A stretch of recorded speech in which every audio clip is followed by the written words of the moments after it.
Google apresentou um total de 4 dispositivos nesta terça-feira 9 em um evento realizado em Nova York. Todo celular foi convidado pela companhia para conferir as novidades e pudemos conhecer de perto os novos Pixel Slate e Home Hub, além dos novos Pixel 3 e 3XL. Sobre os dois primeiros, trata-se de um tablet, tipo de aparelho que a Google não lançava há 3 anos, enquanto o Home Hub é uma espécie de central para gerenciar a casa inteligente. A seguir vamos mostrar esses dois produtos e trazer mais informações sobre cada um. O Pixel Slate é um tablet 2 em 1 bastante leve, com tela de 12,3 polegadas e com hardware que varia em 5 versões diferentes, sempre com processadores Intel de 8ª geração. É importante observar aqui que não é um tablet com sistema operacional Android, mas sim com o Chrome OS, que é a versão melhor adaptada para telas grandes e uso como computador de mesa. O Pixel Slate, aliás, funciona como tablet e também como PC. Você pode conectar um teclado que se conecta via Snap, conectores magnéticos como já vimos nas linhas Moto Z e também no Galaxy Tab S4. O teclado é vendido separadamente, claro. Além disso, também é possível utilizar uma caneta responsiva. Por utilizar o Chrome OS, o dispositivo permite a instalação de alguns aplicativos desenvolvidos originalmente para o Android. Aliás, a interface ficou bastante parecida com a versão do sistema operacional móvel.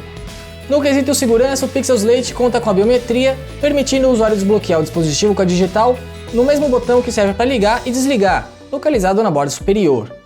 E já com relação à bateria, o Google promete até 10 horas de uso com uma carga completa. Isso é, claro, dependendo do tipo de uso. Tem carregamento rápido com até 2 horas de uso após 15 minutos na tomada.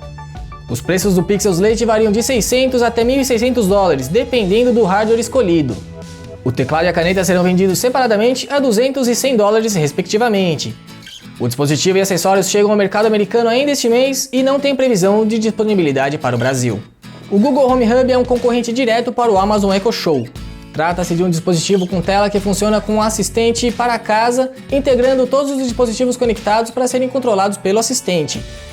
De acordo com a companhia, são mais de 200 milhões de aparelhos que podem ser conectados ao Home Hub, desde máquinas de lavar roupa até campainhas, passando por lâmpadas inteligentes, televisores e geladeiras.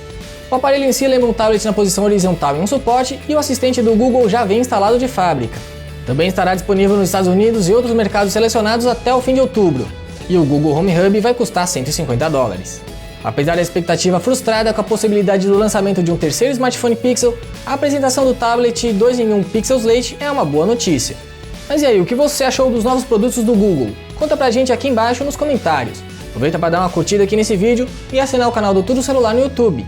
Eu sou o Felipe Junqueira e encerro a transmissão. Um abraço e até a próxima.